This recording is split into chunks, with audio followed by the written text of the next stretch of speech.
YouTubers, welcome back to the channel. Today we're going to be doing some hot cross buns.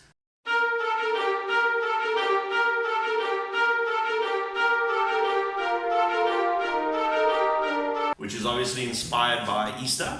And later on we'll be making some pickled fish as well. We're going to just go through all the ingredients that we'll be using and then I'll show you the method and we'll put it together, we'll bake it.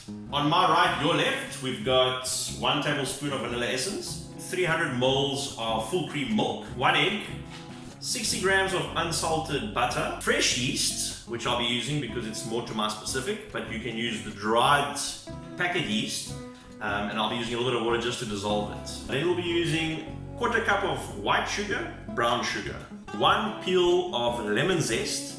When you peel it, just be sure to not have the white with the zest. You want to just have the yellow.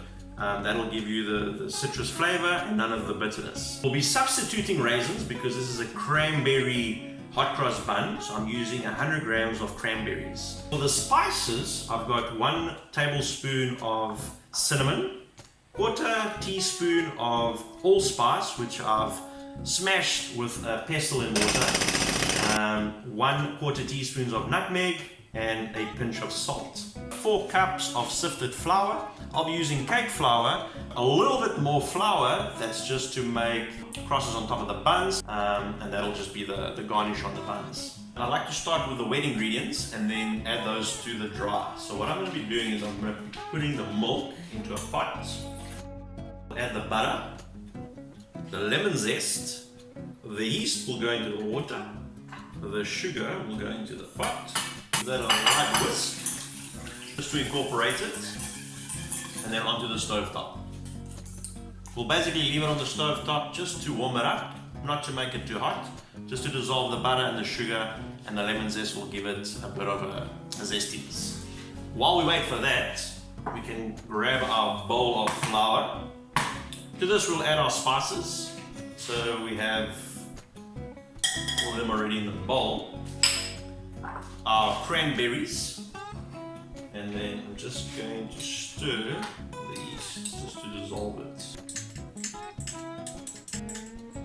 Dissolve it, and that can just go straight into the flour. My egg.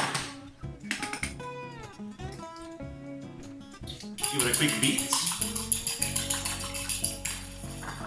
Don't forget to stir the milk.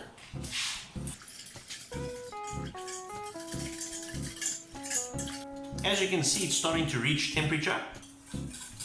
At this stage, I'm going to switch off the heat. Just let it sit a little bit, just to absorb a little bit more of that zestiness. At this stage, I think our milk mixture has been nicely infused with all the flavor. I'm going to remove the lemon zest, add the milk mixture into the bowl of flour. At the same time, we can add our egg.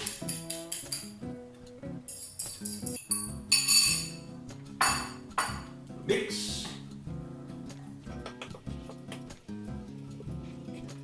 Alright, at this stage we can just remove the flour from the bowl.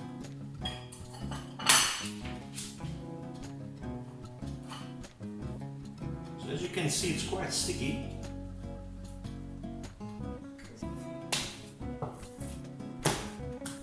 Alright, so I've added the vanilla essence onto the mixture. And that's assisted me in being able to knead the dough. That's all you keep doing, you just keep working at the dough. You can work straight onto the counter. There you go. You can just give it a quick knead.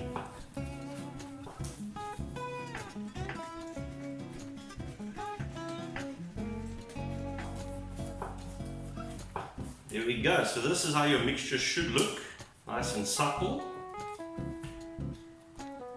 With a bit of a bounce. So what you want to do is put it back into the bowl, like a bowl, and then just wrap it with some cling film.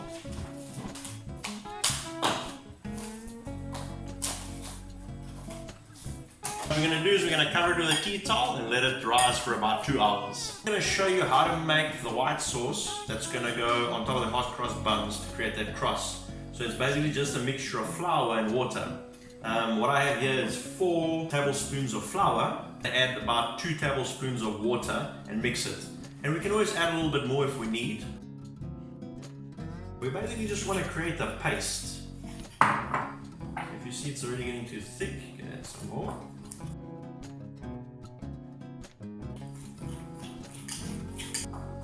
But at this stage, you can swap over the fork for a whisk. And there we go, that's the consistency you're looking for. But not too runny and not too thick, so it's almost in between. So we'll garnish the hot cross buns before we bake them. Honestly, it's been about 4.5 hours for the dough mixture to rise. As you can see, the mixture has virtually more than doubled in size. I'm gonna roll it out. I'm gonna cut 15 portions out of it, and then we'll let it rise for an additional hour, at which point then we'll bake it. The smell is amazing. Alright, so you basically just want to roll it out into a big log.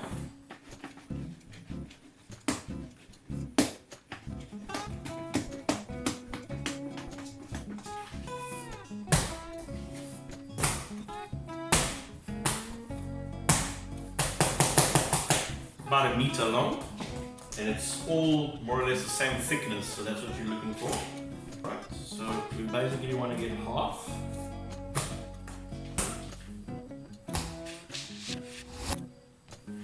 Two equal portions. Good. Halve him again.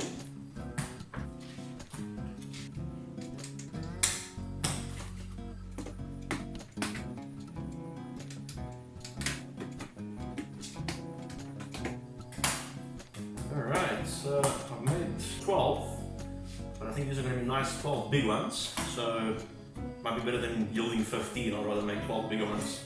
What I do now is create little balls.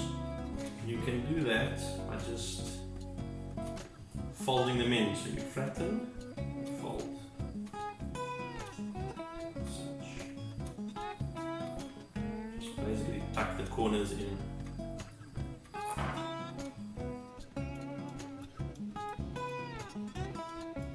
Alright, we've got 12 equal balls. What we're going to do now is we're going to place them on a lightly greased tray. If you've got grease-proof paper, you can use that as well. If you're greasing, do the sides because it might stick to the sides. Alright, so once you have your grease tray, you can position your 12 balls into the tray as such.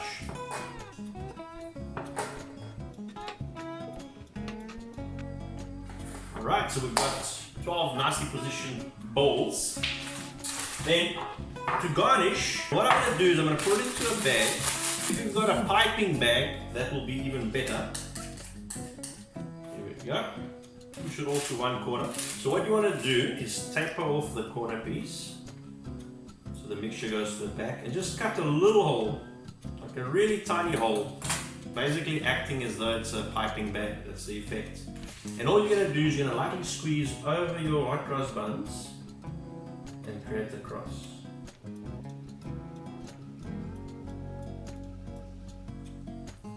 So we're going to leave these now for about an hour. We want them just to volumize a little bit, and then we'll bake them in the oven. Preheat to 200 degrees Celsius, and then we'll bake them for about 20 minutes. The oven's bulb just went off. I'm going to take out the hot cross buns. We're going to test them just by pricking the toothpick. If it pulls out clean and dry, then they cook through. And there we go. So let's just stick a toothpick in one of them. There we go. So it's completely dry, which is an indication that they're cooked. And they look pretty great. So traditionally they would get a bit of syrup over them, a mixture of water and sugar. I'm not going to be doing that because, well, this is a bit of a healthier approach, and I quite like them this way. That's about it. Let's open one up and have a look.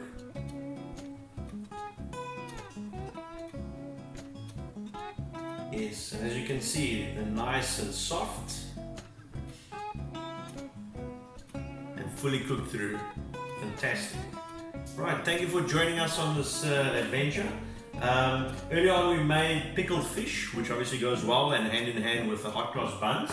If you'd like to know how to make the pickled fish, it is also on our channel, so you're more than welcome to go have a look. Right, if you enjoyed this video, please like and subscribe, and thank you so much for joining us. Bye. Bye-bye.